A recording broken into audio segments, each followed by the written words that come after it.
Hello दोस्तों, हमारी आज की कहानी है संस्कारों की दौलत। बहू ये लो साड़ी और इसके साथ के गहने, जल्दी से तैयार हो जाओ, हमें कुलदेवी की पूजा के लिए चलना है। जी माँ जी कहकर सुजाता ने अपनी सास लीला जी से वो सामान ले लिया।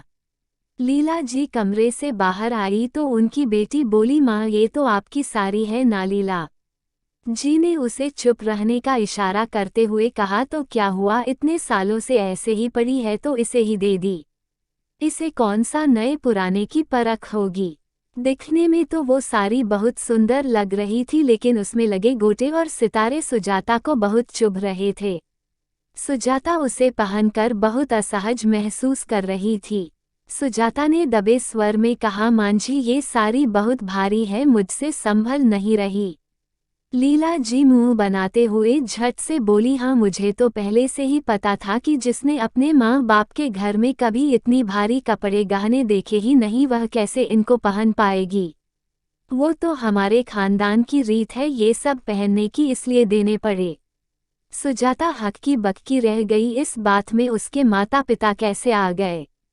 शादी से पहले भला कौन लड़की इस तरह के कपड़े गहने पहनती है।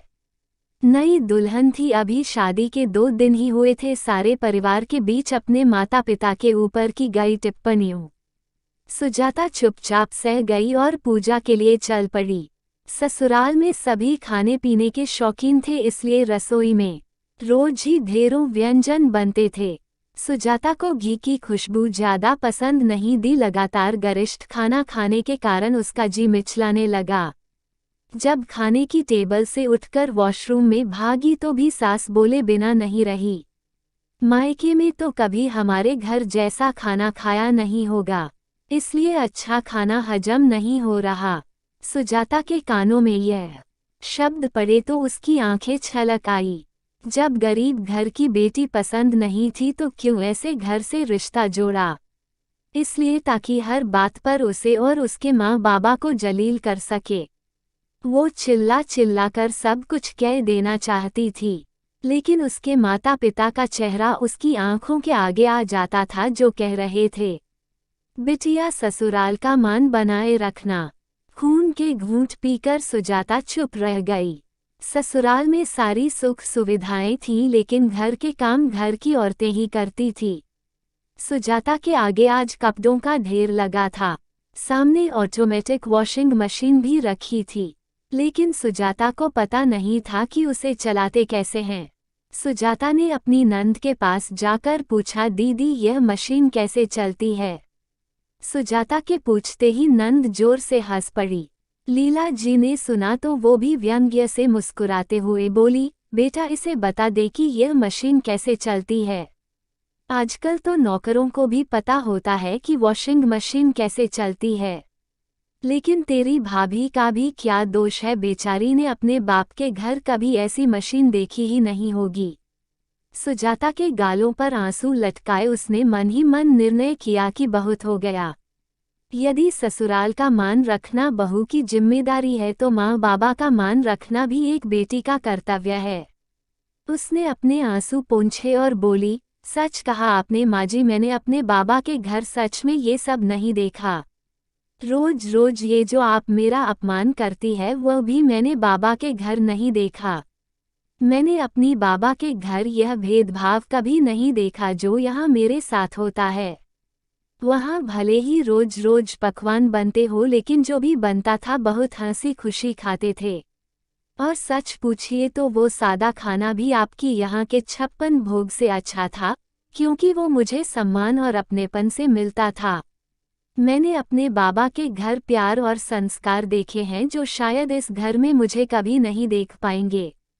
लीला जी अवाक सी सुजाता का मुंह देख रही थी। तभी सुजाता का पति अविनाश उनकी बहस सुनकर एक हाथ में बैसाखी लिए वहां आ गया। माँ, सुजाता ठीक कह रही है।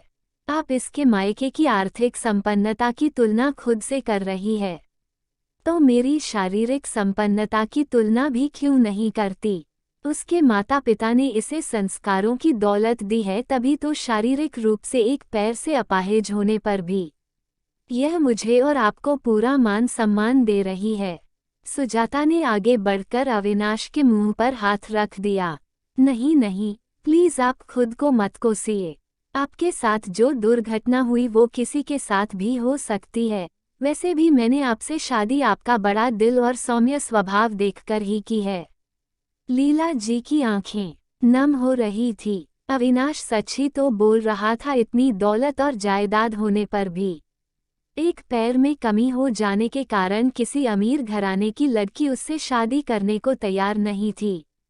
तब लीला जी के भाई ने ही अपने जान पहचान के मध्यम वर्गीय परिवार की से ज्यादा का रिश्ता सुझाया था। लीला जी ना चाहते हुए भी अविनाश का रिश्ता लेकर सुजाता के घर गई थी, क्योंकि वो भी हर माँ की तरह अपनी बेटे का घर बसा हुआ देखना चाहती थी। अविनाश फिर बोला, माँ, घर की बहू तो खुद ही गृहलक्ष्मी होती है, इसलिए आपसे विनती है कि आप इसका भी बाकी सदस्यों की तरह सम्मान करें। लीला चीनी सुजाता से माफी मांगते हुए कहा, मुझे माफ कर दो बहू, मैं ही भूल गई थी कि जिसे मैं हर दिन अपमानित करती हूँ उसने मेरे बेटे को का मान बढ़ाया है। लीला जी ने सुजाता को गले लगा लिया। दोनों की आंखों से अश्रुधारा बह रही थी। अविनाश का मन भी हल्का था, क्योंकि उसकी अर्धांगिनी अब सच में उसके परिवार का हिस्सा बनने जा रही थी। तो दोस्तों, आपको ये कहानी कैसी लगी हमें कमेंट में ज़रूर बताएं। कहानी अच्छी लगी हो तो वीडियो को लाइक शेयर करें और चैनल को सब्सक्राइब करें।